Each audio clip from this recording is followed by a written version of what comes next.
Hey, it was Danny. Welcome back to the channel. Today we're going to talk about me transitioning from my summer EDC to my winter. Wait, no, my winter EDC to my summer EDC. So, as you know, I've been carrying around the Glock 19. It is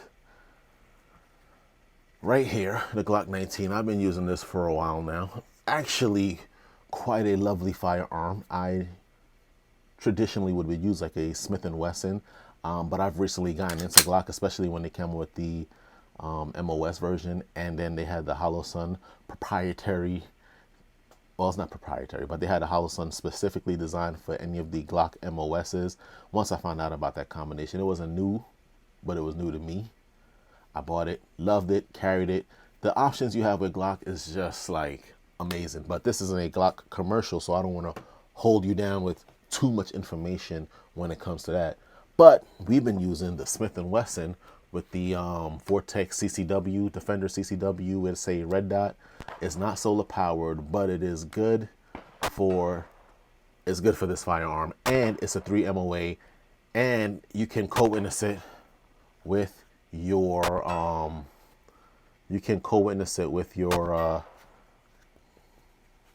iron sights. And these iron sights cost a lot of money. They're a lot of money. I don't remember the price exactly. They come on the Smith and Wesson, or they came on my Smith and Wesson, but to buy them you spend another $100.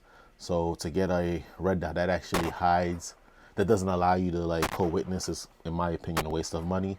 That is why I needed something that can co-witness with this the Smith and Wesson Shield Plus. I think it was 2 options, and this one was the cheaper of the 2.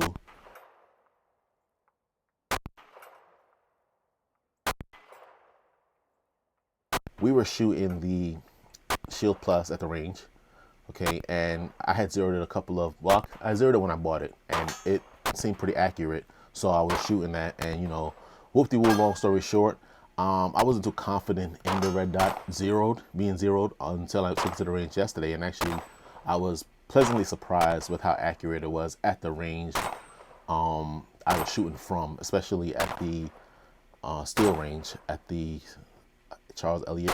I don't know the name, but we were shooting still targets, and it was pretty accurate. What I was aiming at, I was shooting. I felt like when I was starting to get into like the 15 to 25 yard range, that the firearm wasn't that accurate. I'm gonna say that's because the barrel length is kind of short, so you don't have that advantage that you would have with a full size firearm. So, I ain't gonna sit here and hold that against myself. I'm gonna take that as a L on the firearm itself. It has like a 3.1 barrel. I think it's even shorter than that. Well, the whole barrel length is like three and a half, and that includes the chamber. That's like 3.5 inches. So you're losing a lot of velocity if that's how that works. I don't really care too much on the technology behind it, as long as when I shoot it at the range, it's accurate enough. And for the size of this pistol, it was accurate enough for me, especially when it comes to like the 10 and the 5 yards. It's really accurate. I'm gonna be on target, I promise you.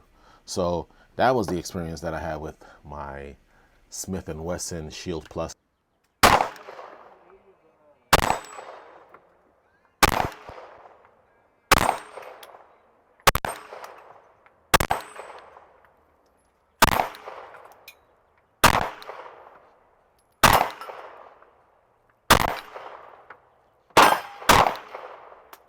The next thing we were firing at the range was the Glock 45. Pretty interesting firearm. Hollow Sun RMR red dot. Let's say our Hollow Sun red dot. Another Hollow Sun item for you, and a Streamlight. Pretty good firearm. It's just good to get your more full size / compact firearms in the range.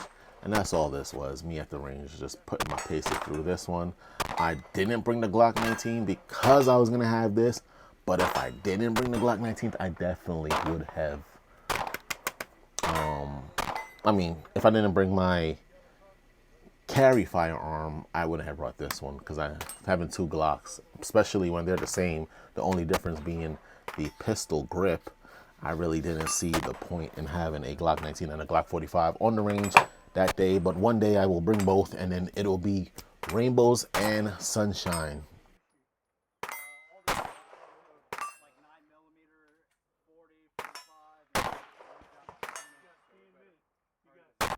The next thing we fired is the old faithful HiPoint, of course.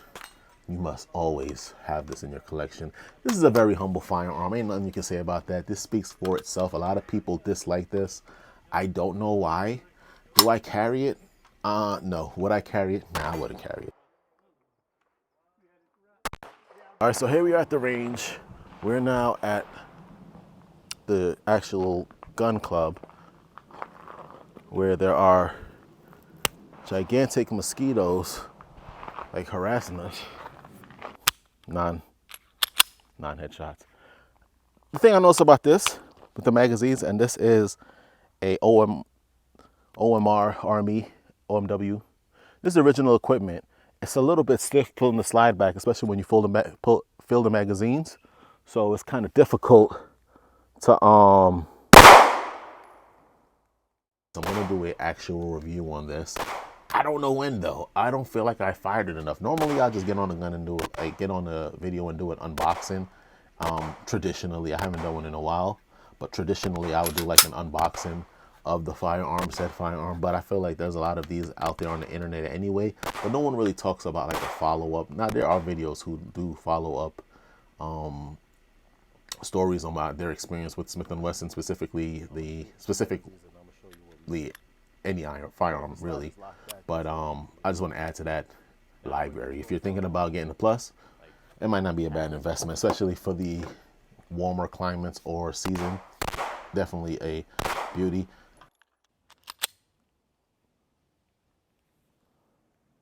Even though they really can't coexist, but they do need each other. That's another story. Needless to say, excellent shooter. This is in fact zeroed and zeroed to perfection, as the Glock name kind of recommends, or kind of they don't recommend it as much as they promote it.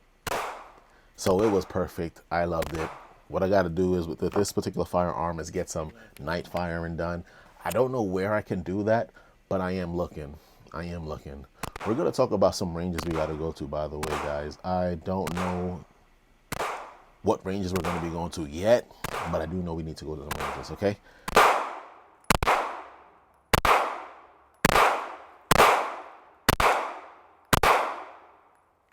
Oh, I pulled one. I pulled one badly. Ooh. Two technically, but. So this is what we're looking at right now.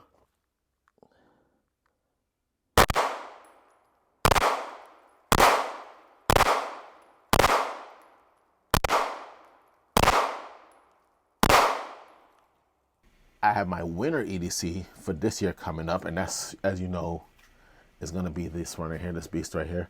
We're actually, again, we're not doing an unboxing, but we're going to talk about this.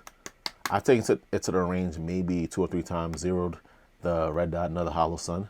I don't know the number, doesn't really matter. But another hollow sun, we co-witnessed the sights. This is a beast. There's some things I don't like about this, but again, we're not talking about this right now because, you know, we're not looking at it. So, but I definitely have a holster that can fit. Well, this is last year's, the year before last year's winter EDC carry, and that I carried. Anyway, that's all I got for you today. Make sure you subscribed, comment down below. Again, what is your holster recommendation? I would love to know. And thank you for watching this video. If you made it this far, I appreciate you. If you made it to the very beginning and you skipped to the end, I still appreciate that. All right. I love you all. One.